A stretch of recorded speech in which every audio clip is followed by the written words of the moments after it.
Muchas gracias por estar una vez más en la sintonía de nuestro programa.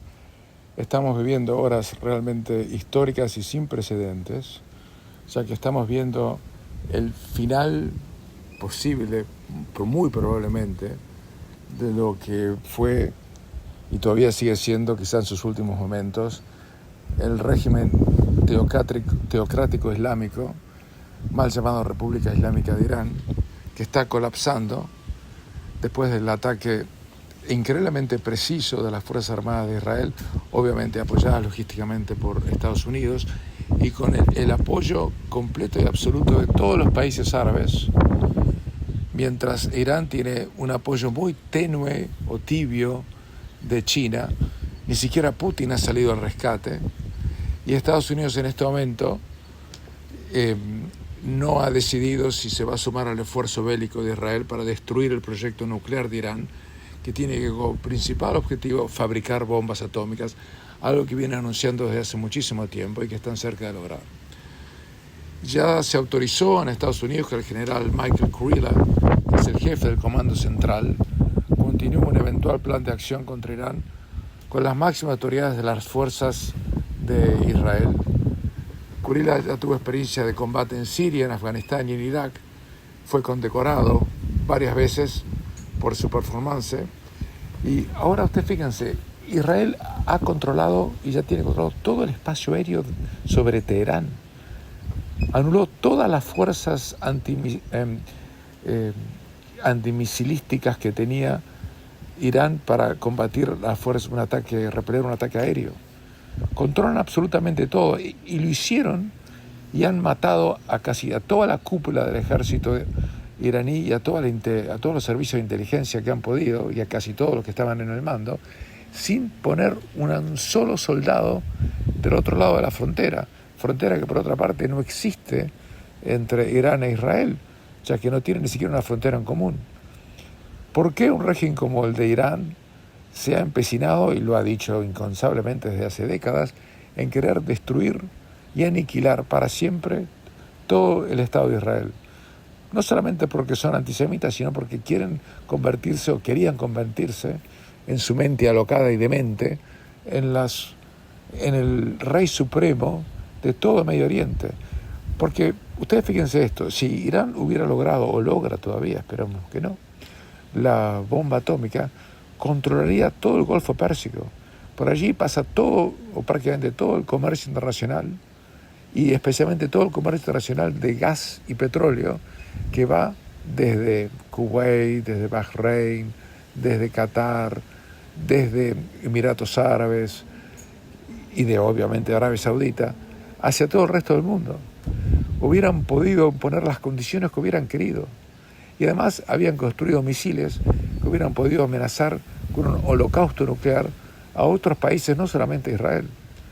Con Israel, para liquidar a Israel bastaría solamente un solo impacto nuclear, lo que es obviamente estremecedor, pero es lo que es debido al tamaño del país, que es pequeñísimo. Pero es tan pequeño que ustedes no se imaginan. En algunas partes del país el ancho son unos 40, 50 kilómetros. Nada más que eso, uno puede ir de norte a sur en un día sin molestarse, y si no hubiera tráfico lo hacen en menos de un día.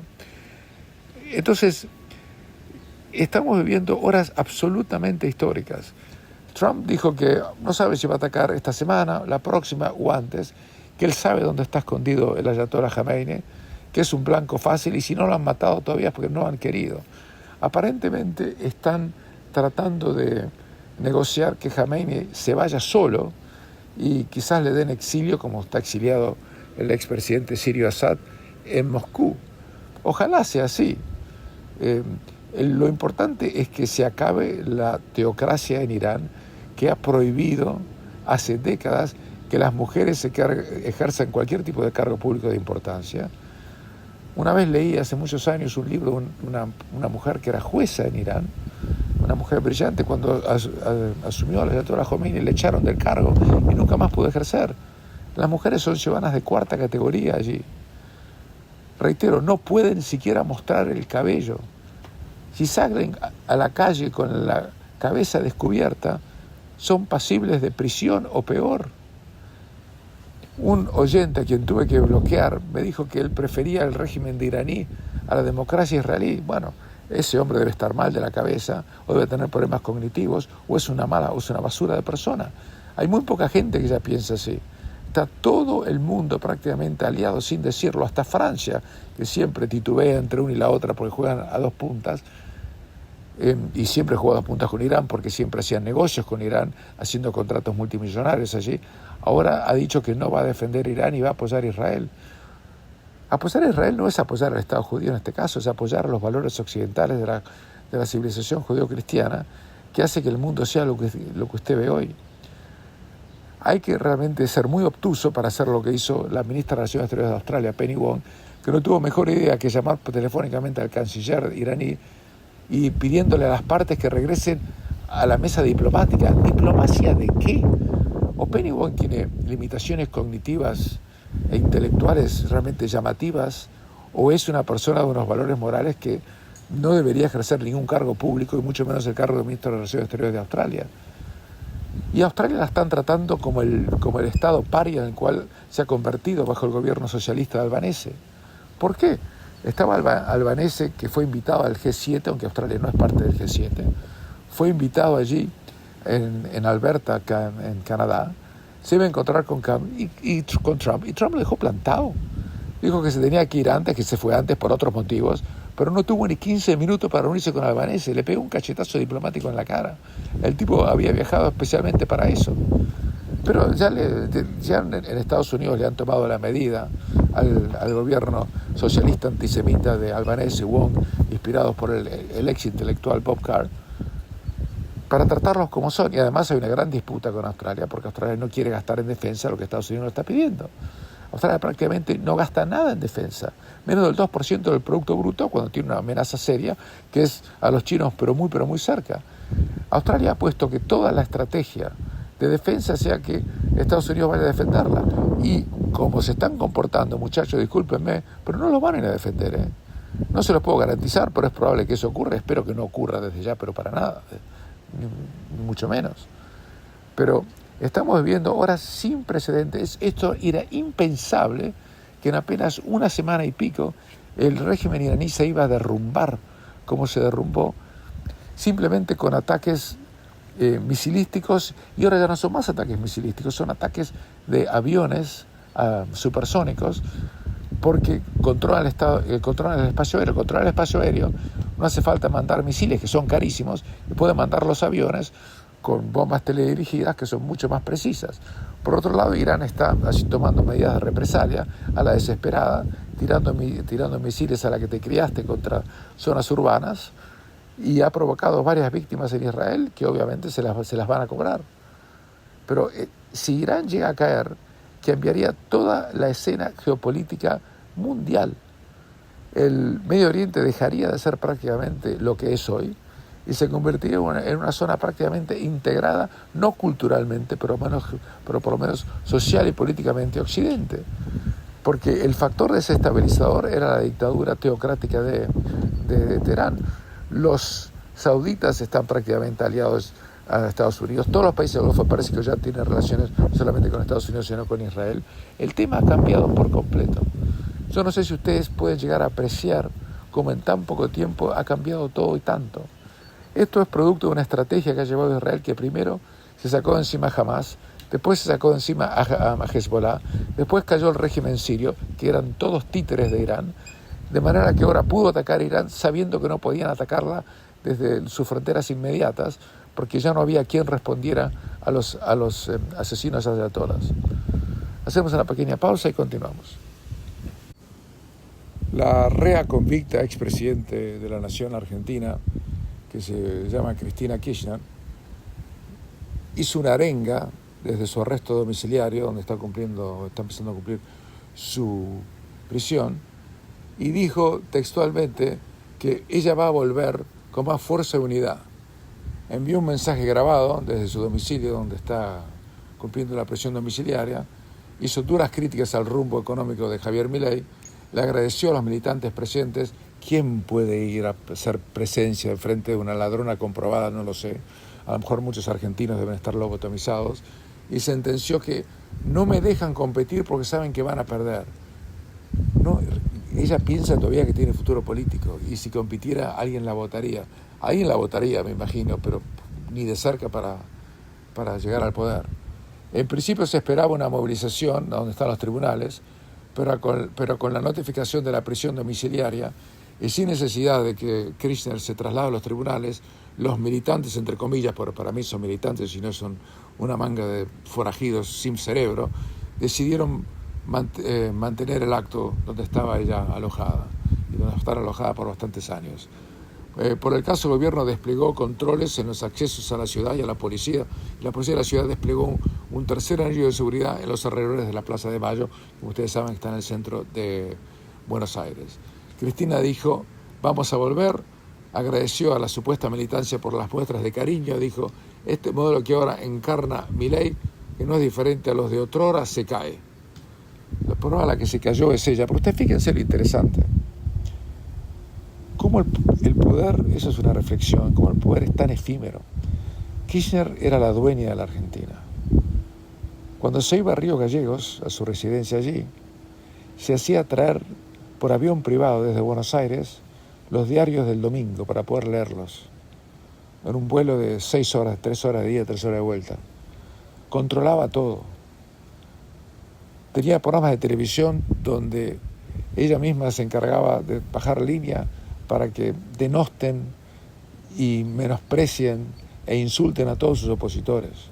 Se negaba a dar conferencias de prensa y entrevistas y robaban a mano abierta con una impunidad absoluta, pensando que jamás iba a tener que rendir cuentas. Un poco como le pasó a Gaddafi en Libia, como a Assad en Siria, como a los ayatolas que están viendo sus últimas horas escondidos en un búnker 600 metros bajo tierra, y exagero apenas, para poder salvar el pellejo. El poder, cuando se ejerce mal, cuando se ejerce en forma despótica, cuando no se respetan los derechos de los demás, termina volviéndose en un boomerang y termina todo patas para arriba, con la persona que ejerce el poder siendo la persona a la cual tiene que ser sometida al poder de otro. Eso le pasa a los ladrones, a los sinvergüenzas, a los que creen que realmente tienen el derecho de llevarse por delante a todo el mundo. Es una pena, pero ocurre en la historia no ahora, desde siempre.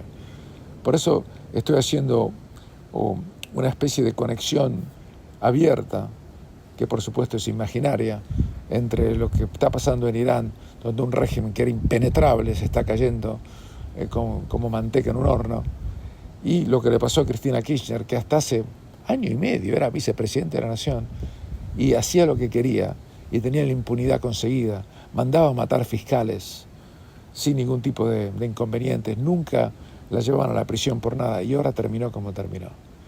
Por eso muchas veces yo le invito a que reflexione en la vida.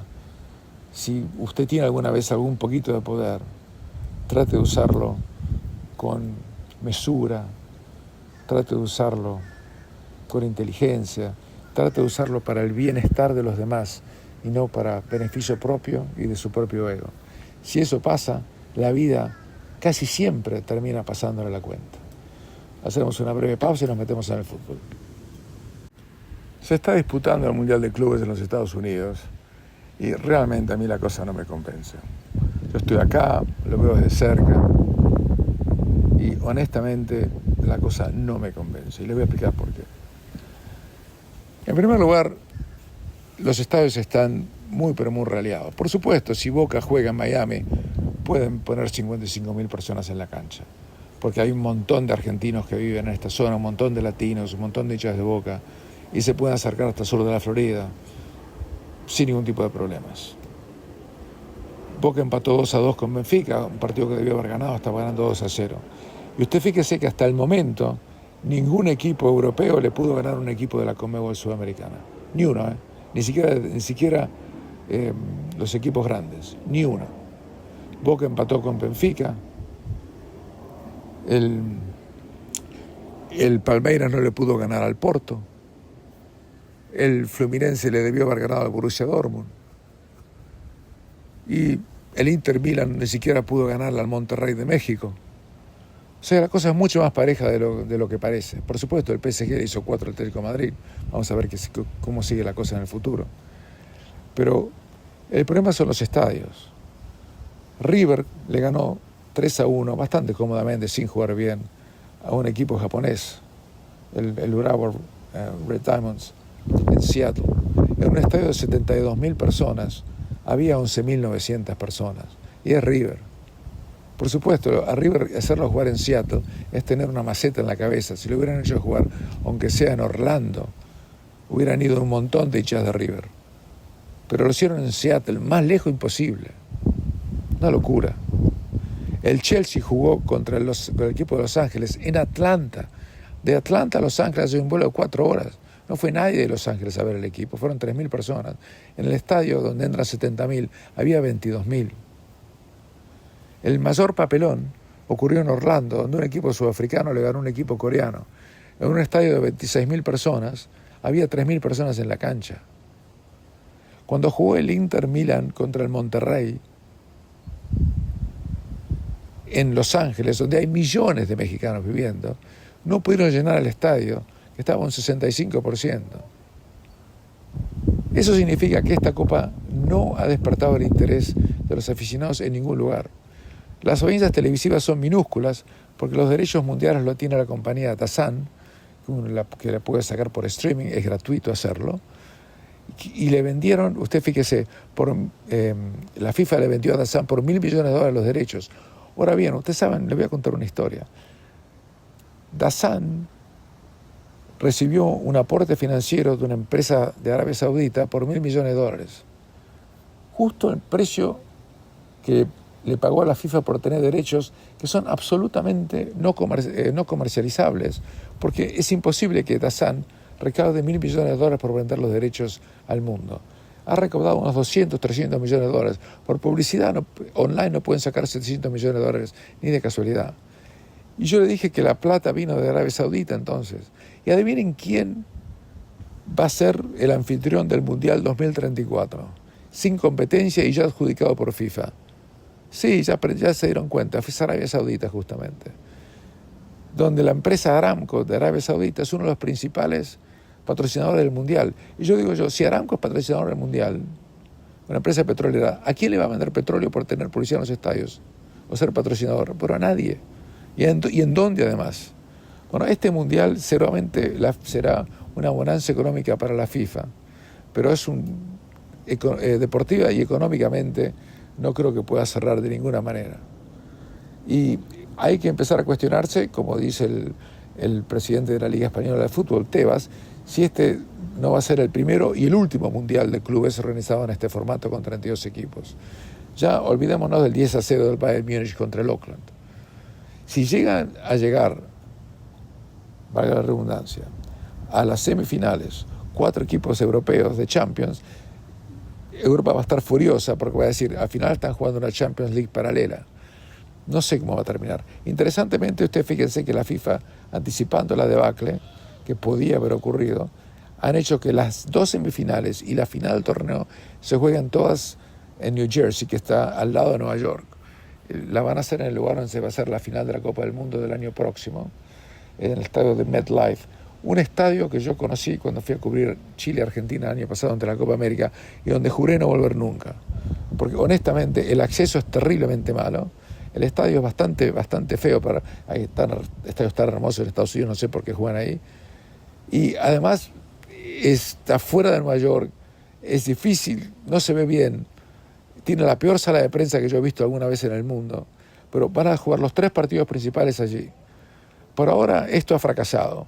No va bien y tampoco se entiende lo que le acabo de decir, que Arabia Saudita prácticamente haya comprado el Mundial 2034, lo digo entre comillas, es una metáfora casi, haya comprado el Mundial 2034 y haya utilizado los derechos televisivos de este mundialito, o mundialazo en realidad, para poder financiar, quizás, es una especulación mía, puedo estar completamente equivocado, cómo se ha llegado a esta situación.